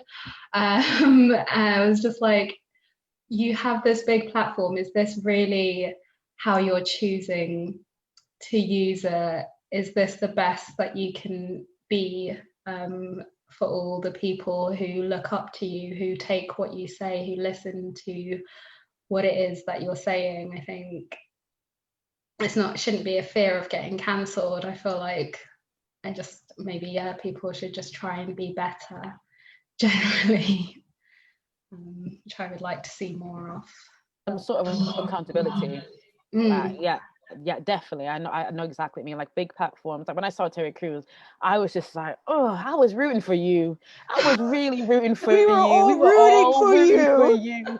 And then, it's just like, and then I wonder, like, who is he surrounding himself with? Like, I think it's just really important to surround yourself with people who will pull you by the ear and be like, listen, you really need to watch what you're saying, because it is damaging. I think that's the issue with J.K. Rowling and all your other celebrities and influencers. Like, you do have some sort of power. Like like what you say can go straight to the heart of a lot of people and really cause a lot of harm and hurt. So you do really need to think before you go ahead and make that post or make that statement. And yeah, I don't know, it's a really weird, yeah, like you said, I don't think anyone should be afraid of getting cancelled, but more so your focus should be understanding and engaging in conversations and having accountability for all that is going on. Exactly. Yeah, I think. Sorry, Felix, you go ahead. Fine. I was just going to say that I think a lot of people with big platforms, I think the issue is capitalism and money allows you to get away with things you shouldn't as well. So I always think about, when I talk about the R. Kelly situation, people are like, why wasn't this being done with, anything like that? And I'm just like, one, it's been known. I feel like I knew when I was like 7 or 8, everyone was telling me about R. Kelly. I knew this, and people let it slide because he was rich. He had money. People allowed him. They enabled him to do things like that, because if someone did call him out, and we all I say deserve friends. I deserve friends that are willing to call me out for things. If I get something wrong, I want to be called out. But when people get to that platform and they get that ego as well, they're like, I don't need you in my life. I'll just replace you with someone else with money. And they'll enable me. They'll be like, no, what you're saying is right. And I think that's the issue. When they get to a certain point, they like just throw money at a problem just to have people who tell them they are right and they are nice people, regardless of, if they're transphobic. I doubt anyone in, say, J.K. Rowling's circle is telling her that what she's saying is wrong. And that's because she's surrounding herself. Why is she on her own Twitter account? Why? Honestly, if I had that much money, I would not be running my own social media. No. Ghostwriter, ghost tweeter, like, oh my God. No one's gone, hun, give me the phone. Give me the phone. Go sit in a cottage somewhere and just shut up. Shut up. Sip your tea. Shut up. Exactly, because as well, when people have these huge platforms, people start doing things in their name. You know, there was like the Black Lives Matter protest, and then people from like feminist groups like went and was like trying to protest the Black Lives Matter protests and being like, women's rights. What? Go and said I love J.K. Rowling. Go home. This is not your place. Be quiet. You know what I mean? Like, it's like, it just like, and people are doing this in her name, and she knows it, and she's not saying, oh, stop it. You know, then people, when I posted that tweet about her and I got like bombarded with hate and people are saying they're going to shoot me, they're doing this in her name. You know, these people who are saying they're going to kill me and stuff, they have hashtag I stand with J.K. Rowling as their icon in their bio. People are doing this in her name, whether or not she wants to inflict violence. She is, and she knows that, and that's the worst thing about it. You know what I mean? She's facilitating all these opinions, all these people doing stuff and using her as this like hero, when like she's just some sad little old woman who's just clearly bored because she's wrote every story in the world and she just needs to absolutely lock herself in a cottage. And then like, you know, it's just like people doing this in celebrities' names and people having these like really strong like the hardcore fans who like, they're just people who got lucky most of the time, and people worship them like they're a god. You know what I mean? And that's like the opposite side of cancel culture. You know, I don't know what you could call it, like impossible to cancel culture. You know what I mean? Like when people have these hyper fixations with people and they just do anything. So they're like, oh, JK, look, we love you. Look, we will go to the Black Lives Matter protests and stand there. I don't really know what we're doing, but we're wearing shirts with your face on. You know what I mean? It's like, this is what needs to stop as well. People just excusing people. Yeah, there needs to be accountability. People are, sorry, my cat is here. If someone's doing something in your name, you need to be held accountable. And a lot of celebrities do think they can just let it go. They're like, well, I'm not telling them to do it. I'm like, yeah, but you're still complicit if you're going. Please don't be transphobic. Please don't be please don't be racist. You are complicit if you are aware of it and you are just letting it happen. If you're not actively doing something, it's like Angela Davis says, it's not enough to not be racist. You've got to be anti-racist. You have to be active. You are complicit if you are not actively against racism, homophobia, fascism, all those kinds of things. You're complicit, whether you like it or not.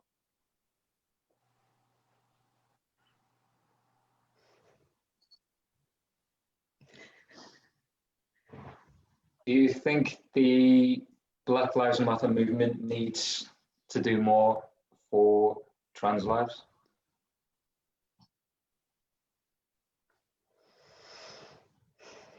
I think everywhere needs to do better for trans lives. Yeah. Everywhere. Everywhere. Yep. It's not just one person's job. No. It's not just Black Lives Matter. It's one not community. It's everyone needs to do better for trans and non-binary and gender non-conforming people. Yeah. Because we have all failed the trans community. Everyone has failed the trans and gender non-conforming community, because like activism, if it's already happened, then I mean, it should be measures that are proactive to stop, you know, the senseless murders of trans Black women. Like, it should not be happening. Like Mandela said, one is enough. Like, one is too much. Why are we waiting for more to happen? We should not. And that goes into places like improving trans medical care, improving housing for trans and gender non-conforming people who are often thrown out on the street because of their identity. You know what I mean? Like, improving these structures, like lobbying, getting laws changed to help to protect. Like, it's one thing to be told that you are free, but unless you are really free, and to be free, you have to feel safe. You have to actually be safe. And that is the real issue. So I wouldn't just say the BLM needs to, but we all need to do more. We all could do more. And I think most of us are trying. Definitely. I think, like, you know, with the GRA reform things, everyone was silent. Like, with companies and stuff, I didn't see one single company come forward or anything, you know what I mean? Like, to try and help, to try and do anything. Like, then that's where the problem is. People don't even know what's going on. You know, gender non-conforming people don't even have legal recognition for their identities in the UK, yet we think we're like at the forefront of like the Western world. Like, we're so far behind. Like, I think this is why they wanted Brexit to happen, so we couldn't go to other countries as easy and see how much better it is there than it is here. Like, honestly, like we are so far behind, and people aren't doing enough. That's just literally it's just a fact. Like, people really need to, as you say, lobbying. Like, really, we tried for so long with this Gender Recognition Act. We tried for so long to try and get that put through, and all they said is, we'll make it a bit cheaper. Shut up. Do you know what I mean? Like, why? Like being trans should not come with costs. As we say, trans Medicare, you know, the absolute underfunding for the services in the UK is just absolutely heartbreaking, and it is just absolutely abysmal. Like, people like me like have to do like GoFundMe's and stuff, and like, you know, work their own ways around it, you know. And then we have people like JK Rowling once again saying, oh, the Tavistock is bad, the Tavistock is bad. I got referred to the Tavistock, for anyone who doesn't know, that's the clinic for the under 18s. So I got referred for that when I was 14. I waited 3 years for my first appointment when I was 17. When I was 17, they said, you're too old for your services. You're gonna have to go on the Leeds waiting list. So how are people saying, our kids, they're pumping them with hormones, they're doing this, they're doing that? They're not, because people can't even get on the waiting list to access them. You know, and this is what really, really, really needs to think: funding and support. You know, the mental health services for everyone is so abysmal. Like, you go to the crisis team, and if you're in A&E and you go to the crisis team and they say, yeah, you're gonna have to wait probably about 8 months. Oh, okay, I'll just put it on pause. You know what I mean? I'll put this mental breakdown on pause. This isn't how it works. We really need to start putting the funding and advocating for these places that are really, really trying their best. Like the gender clinics, every like, you know, doctor I've had at the other one now, is they're really trying, and they're just so underfunded and so bombarded, and they just absolutely have nothing to go off. You know, they can take something like 10 referrals a month, if that, and they get like over 100. You know, can you imagine the backlog of that? You know, and that's just really, really what needs to be brought attention to, and people really need to just, do better. I think that's the phrase of today, isn't it? Just do better. Do better. Oh my god. Yeah, it's I think that's when, going back, when you asked the question about having these conversations, and that's why I have no time to engage in conversations. It's not about progress and true change, because there's so much work to do. There's so much work to be done. So sorry, I can't engage in your conversation right now, because I actually want to bring about change, because I feel I've really like taken to this saying. I remember, you know, growing up, and it was always kind of like children being prepared to enter into a world that's not going to be accepting of them, when it should be the other way around, us preparing the world for our children growing up in it. That's how it should be. We shouldn't be accepting the world the way it is. We should be challenging and wanting to bring about actual change.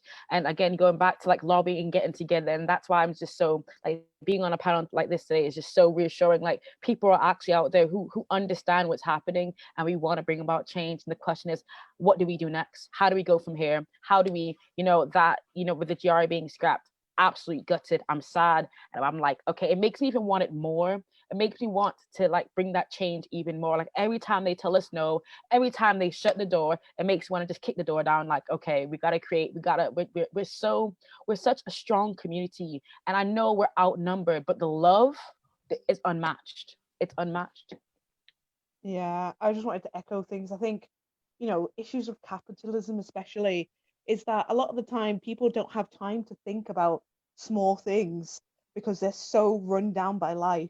You know, when people are like, oh, well, why do you want this? Why do you want that? It's like, to enable me to go through life. You know, why do you want to change your name?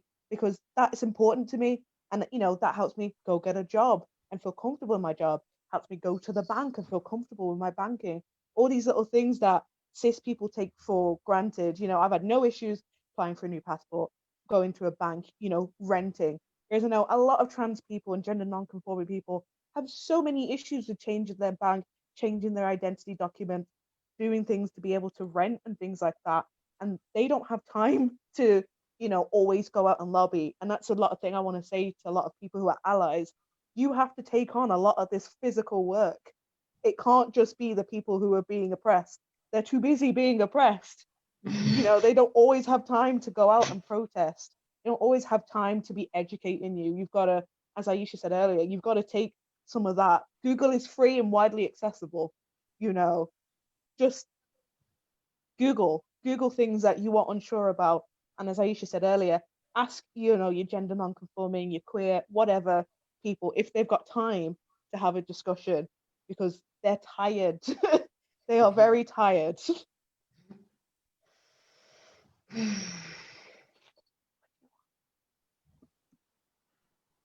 Felix, I know that you've got another poem about is it about the GRA? I have like a speech. Oh yeah, if you want to share that with us? Yeah, I'd be happy to. I'll probably just have to find it though. I think I've got it somewhere. In the meantime, Cleo says trans rights are human rights. I think the she just wants to say that. That's what she says. I'm not sure I do have it actually. My laptop is saying you did not type it up. Oh wait. I just clicked the wrong thing. Some technical difficulties. Don't mind us. Oh yeah, no, I do have it. If Yay. you read it. I will never be silent when it comes to the injustices we face as a community. The day I am silent is the day I am complicit, and I will never be complicit with this government or any other with a fascist regime. They have attempted to turn my life into a debate. They have attempted to turn the lives of all trans people into a debate. Our existence is not debatable. We are human beings with feelings, aspirations, and we should not have to worry about our rights. We should not have to even say that. Our existence is not hurting anyone. We are not endangering anyone's rights. Ours are being violated. How can anyone determine who is trans and who is not? At what point of entitlement do you think you know someone's gender identity better than themselves? Trans youth, please listen to me when I say you are valid, accepted, and loved.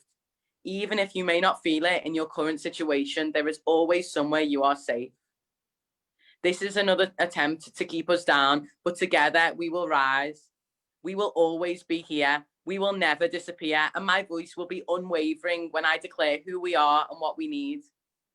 Being transgender is not and has never been synonymous with being a predator. Yet we are labelled with this narrative due to generalisations pushed by the right-wing media for clickbait and controversial headlines, sometimes even the left-wing media. Generalisations of communities based on a few individuals' actions leave us stuck with harmful and damaging stereotypes. This is what all underrepresented communities are expected to accept, but no. Why should the public opinion of us be negatively influenced by a few scummy, fear-mongering journalists? However, when fighting for our rights as a community, it would be ignorant to not discuss the fact that some individuals need more help than others. Black trans people have faced discrimination and oppression through both sides of their intersectional realities throughout time. Tony McDade, a Black trans man, was murdered by the police only a few months ago. How can we say we are living in a progressive society when it has not progressed for those who need it the most? It is our duty as humans to support Black Lives Matter. It is our duty as humans to create a world where your life is not endangered or made harder because of the colour of your skin. And it is our duty as humans to realise how ridiculous it is we even need to say that. In Brazil, 90% of trans people are forced into sex work due to a lack of opportunities and legal recognition of their identities. This could be us if we were born in different parts of the world. It is illegal to be LGBT in 72 countries. 72.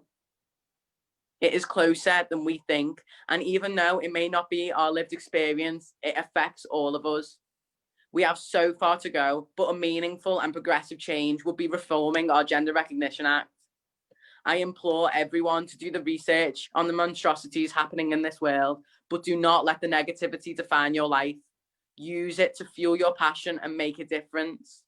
So please, write to your MPs, start petitions on gov.org, publicise what is unjustly happening to people. Tell them that we will not be reduced to being called the minority. These so-called minorities take up most of the world. The ones stuck in the past are the minority. We are not the minority, and we will be the majority. Thanks. I love a Zoom clap. It's like so like push back, isn't it? Everyone's like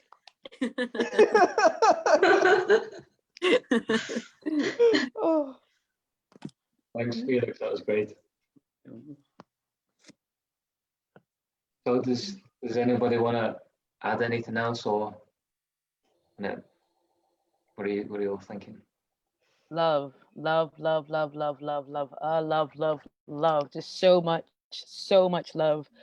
And you know, the hate is really loud, but I feel like the love is so much louder within our community. Like, and I think that is all. I know it's gonna sound so cheesy, but love is truly like the love for someone, the love for a community is what pushes you to lobby, is what pushes you to speak out and speak up against, even if you're not of that lived experience. And it's just that is just what we need. We need so much more of that.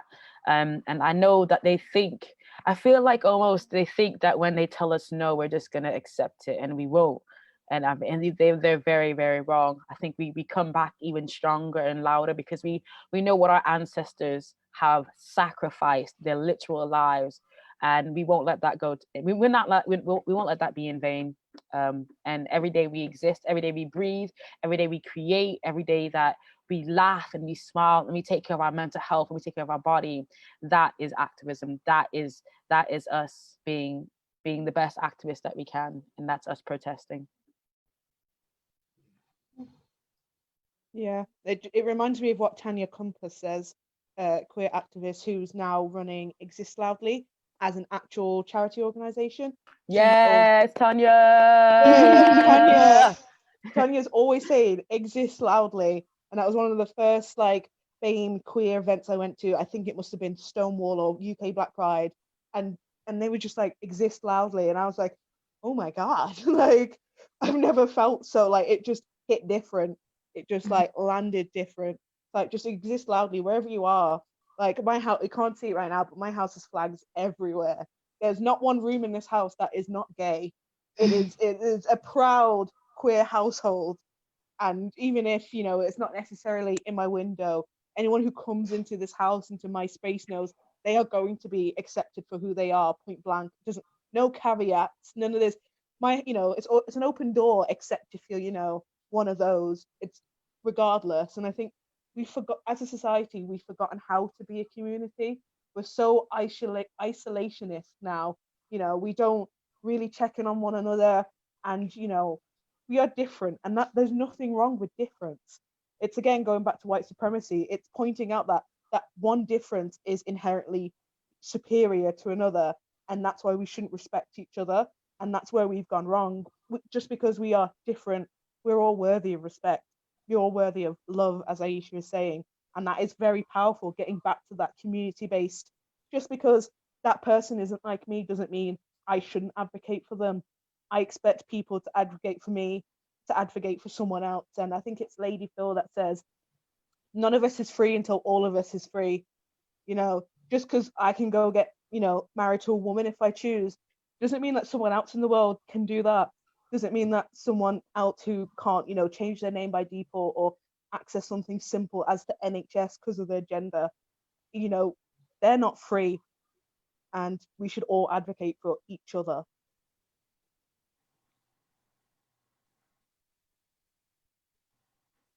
Well said. Well said. And I just want to thank you all again, and I want to give each and every one of you love from me, and thanks for joining. Thank you, Craig. Thank you, Craig. Thank you, Craig. You all. And I just want to reiterate thanks to BlackFest and Homotopia, and please, if you just want to find out more about these organizations, just give them a look on Insta, Twitter, Facebook, YouTube. And I think to end the night, I hope, Mandla, you don't mind, but I'm just gonna read a little bit of your performance. Oh God, okay. Yeah, go ahead. I thought you were going to make me do it then. I was like, oh God, I don't know where anything is. I wouldn't do that. But it's just the performance that you did, the Imagine if humanity replaced hostility. It was just a line that, well, a few lines that resonated with me, and I think it's useful to share. So basically, you say, now more than ever, our voices need to be heard. We cannot afford to be silent. There is power in our voices. I think that's it. It's beautiful. Thank you. Thank you, all of you. This has been amazing. I can't believe it's gone by so quickly, actually. I hope everyone watching's enjoyed. Yeah. Hope you Hope everyone's enjoyed my cats. Yeah. Or just one of them, I think. Oh. Well, thank you again, and I hope you have a nice night. And please let us all stay in touch. Please. Yeah. Yay. Yeah. Everyone, so much. Thank you.